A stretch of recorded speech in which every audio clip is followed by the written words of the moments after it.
warahmatullahi wabarakatuh. Shalom, Om Swastiastu, Namo Buddhaya, Salam Kebajikan. Selamat sore yang terhormat Bapak Ibu Guru dan juga teman-teman sekalian yang saya cintai. Pertama-tama mari kita panjatkan puji syukur kita kepada Tuhan Yang Maha Esa, karena atas rahmat dan karunia-Nya kita bisa berkumpul di tempat ini dengan keadaan sehat. Hadirin sekalian yang saya hormati, izinkan saya menyampaikan sebuah ceramah singkat dengan tema waktu adalah kehidupan. Jadi, mengapa saya memilih tema ini? Karena seringkali kita, terutama pada generasi muda seperti kita ini, kurang menyadari gitu betapa pentingnya waktu dalam kehidupan kita sehari-hari.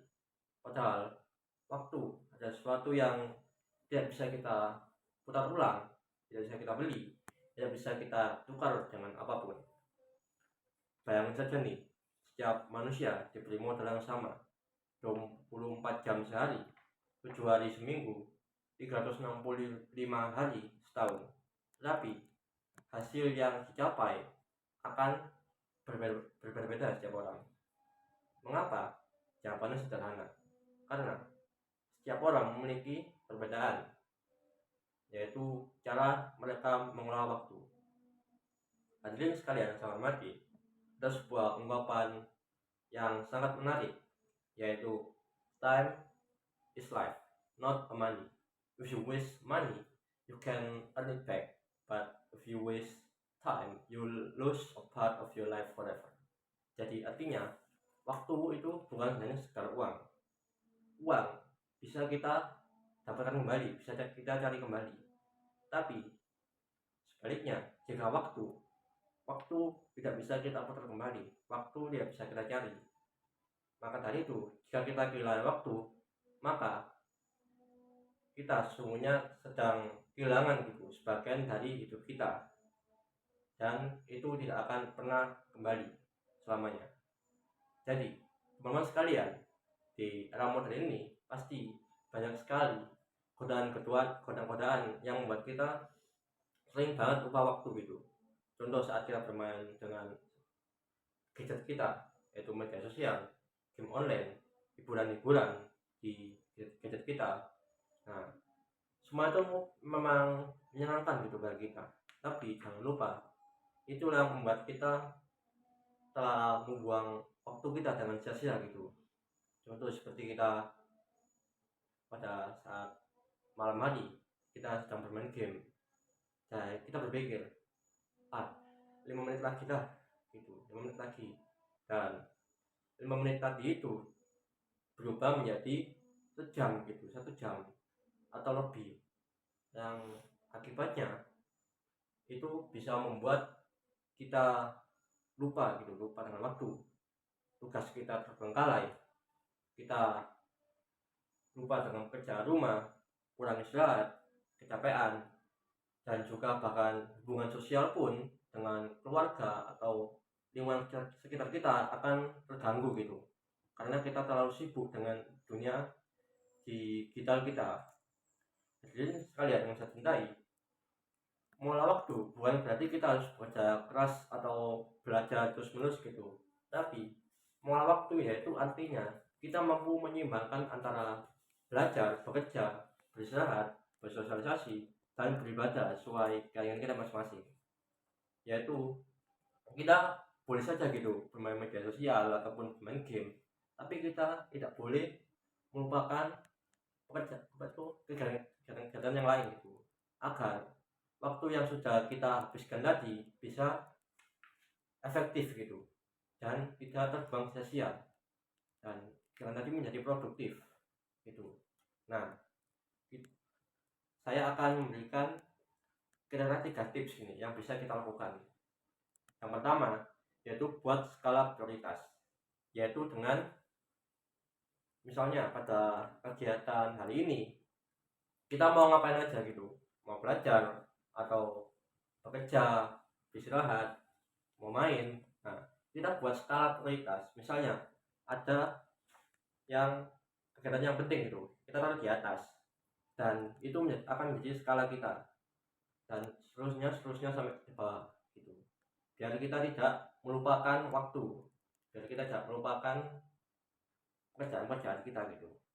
Dan yang kedua yaitu gunakan teknologi sebagai alat, bukan sebagai pengguna. Contohnya seperti ponsel kita itu bisa membantu kita untuk membuat jadwal gitu, misalnya alarm pengingat gitu. Contoh pada saat kita sedang asik gitu bermain handphone tapi kita lupa dengan waktu, nah kita bisa gunakan alarm tadi untuk membatasi kita gitu, dan setelah waktunya habis itu akan berbunyi dan kita bisa tahu gitu bahwa kita sudah melewati waktu yang telah dibatasi gitu. Yang ketiga yaitu disiplin terhadap waktu, seperti kebiasaan kecil tentang tepat waktu gitu di sekolah. Nah itu bisa membuat kita kayak lebih teratur gitu dan menghargai waktu kita lebih baik lagi, dan sebaiknya itu dilakukan sejak kita dari dini gitu. Jadi hadirin sekalian bisa banggakan, kita semua pasti punya cerita yang sangat banyak gitu, ada menjadi dokter, pengusaha, ada guru, ataupun jadi seorang pemimpin. Nah tapi percayalah bahwa jika kita belum pandai mengolah waktu dengan baik, maka kita tidak akan bisa mencapai cita-cita tersebut gitu. Karena kita tuh perlu waktu yang banyak gitu, kita perlu belajar, dan untuk mencapai itu kita tuh harus mengolah waktu dengan baik gitu.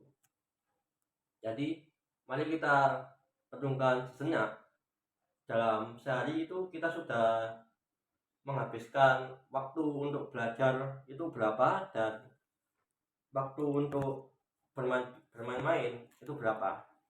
Nah jika jawabannya kita lebih banyak membuang jam di waktu yang bermain-main, berarti kita sedang berada di jalan atau arah yang salah gitu. Dan jika kita sudah menggunakan waktu kita dengan baik, seperti belajar, bekerja, atau sosialisasi, itu berarti kita sudah berada di jalan yang benar gitu.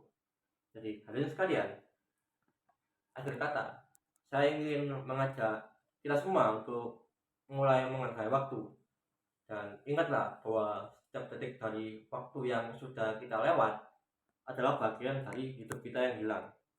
Jadi mari gunakan waktu kita sebaik-baiknya agar ketika suatu saat kita menoleh ke belakang, kita tidak akan menyesal karena sudah membuang waktu tadi. Kita sudah menggunakannya dengan optimal gitu. Jadi sekian ceramah yang bisa saya sampaikan. Semoga ceramah singkat pada hari ini bisa bermanfaat bagi kita semua, dan mohon maaf jika ada salah kata, dan mari kita mulai dari diri kita sendiri untuk lebih bijak dalam mengolah waktu. Terima kasih atas perhatian Bapak Ibu, guru, dan teman-teman semua. Wassalamualaikum warahmatullahi wabarakatuh. Shalom, Om Santi Santi Santi Om. Namo Buddhaya, salam bajikan.